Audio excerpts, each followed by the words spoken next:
नवी मुंबईतील नेरुळ येथील रामलीला मैदानात शिवसेना पुरस्कृत युवा सेनेतर्फे युवासेना सरचिटणीस गीतेन पाटील यांच्यातर्फे माखन चोर हंडी 2025 चे भव्य आयोजन करण्यात आले होते।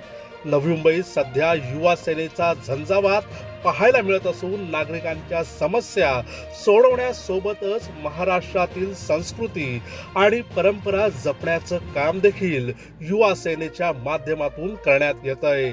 दहीहंडीपूर्वी गोविंदा पथकांचा सराव व्हावा या दृष्टीने माखन चोर हंडी उत्सवाचे आयोजन गीतेन पाटील यांच्यातर्फे करण्यात आले होते। माखन चोर हंडी उत्सवात नवी मुंबईतील सर्व नावाजलेल्या गोविंदा पथकांनी सहभाग घेत उंच उंच मानवी मनोरे रचले आणि आपले कर्तृत्व, जिद्द आणि हिमतीचा दाखला दिलाय। ही माखन चोर हंडी पाहण्यासाठी नेरुळकरांनी मोठी गर्दी केली होती, ज्यामुळे रामलीला मैदान गर्दीने तुडुंब भरले होते। यावेळी युवा सेना सचिव राहुल लोंढे, माजी नगरसेवक महेश पाटील आणि बैलगाडा शर्यत प्रेमी राहुल पाटील यांनी विशेष उपस्थिती दर्शवली होती। यावेळी हंडीप्रमाणे नवी मुंबई मनपा निवडणुकीची हंडी देखील शिवसेना फोडेल आणि गीतेन पाटील मनपा मुख्यालयात जातील असा विश्वास माखन चोर हंडी उत्सवादरम्यान मान्यवरांनी व्यक्त केलाय। तर आयोजक गीतेन पाटील यांनी देखील अधिक माहिती दिली।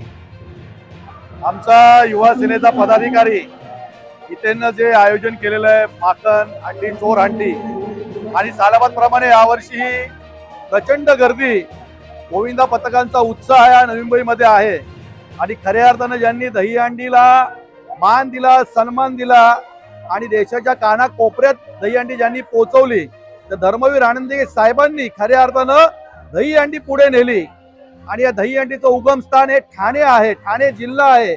पण आम्ही आजही म्हणतो दिघे साहेबांची हंडी, मानाची हंडी, ठाण्याची हंडी।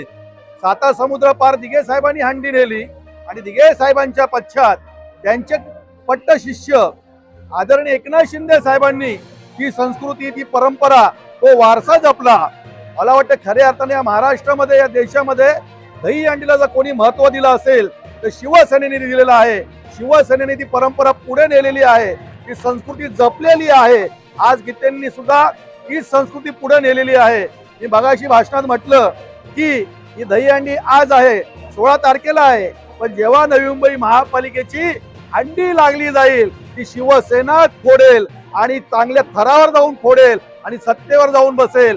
मी गीतेंना शुभेच्छा देतो। माने साहेब आहेत, महेशजी आहेत, ते निश्चितपणे कल्याण डोंबिवलीची हंडी फोडतील, हे नवी मुंबईची फोडतील आणि शिंदे साहेब महाराष्ट्राची फोडतील अशी या ठिकाणी आशा व्यक्त करतो आणि सगळ्या गोविंद पथकांना शुभेच्छा देतो।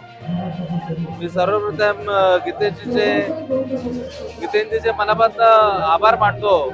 ज्याप्रमाणे महाराष्ट्र राज्याचे माजी मुख्यमंत्री आणि आताचे उपमुख्यमंत्री एकनाथ शिंदे साहेब यांनी महिलांचा जो सन्मान केला, लाडकी बहीण योजना सुरू करून महिलांचा जो सन्मान केला, त्याचप्रमाणे आज गीतेंजींनी सुद्धा महिलांना इथे मानाची हंडी फोडण्याचं स्थान दिलं, म्हणून गीतेंजीचे मनापासून आभार मानतो। खऱ्या अर्थाने खरंच एकनाथ शिंदे साहेबांनी जो प्रो गोविंदा चालू केला, म्हणून संपूर्ण जगात आज दहीहंडी उत्सव एक मानाचं स्थान मिळालेलं आहे। म्हणून मी शिंदे साहेबांचा सुद्धा मनापासून आभार मानतो आणि गीतेंजींना पुढील वाटचालीला शुभेच्छा देतो। आज पाहू शकता आपण सलग तिसऱ्यांदा आपण माखन चोर दहीहंडीचा आपण आयोजन केलं। संपूर्णपणे बघू शकता तुम्ही तो प्रोत्साहन आपल्याला गोविंद पथकांकडून मिळालं आणि खरंच मला अभिमान वाटतोय की आज मी शिंदे साहेबांच्या नेतृत्वाखाली आज युवा सेनेचे प्रस्तुत आणि आज माखन चोर दहीहंडीचं आम्ही आयोजन केलं। मला अभिमान वाटतो आणि गर्व वाटतो आणि जसं राहुल दादांनी सांगितलं का नवी मुंबईची हंडी शिंदे साहेबच फोडणार आणि शिंदे साहेब या नवी महानगरपालिकेवर भगवा फडकवणार।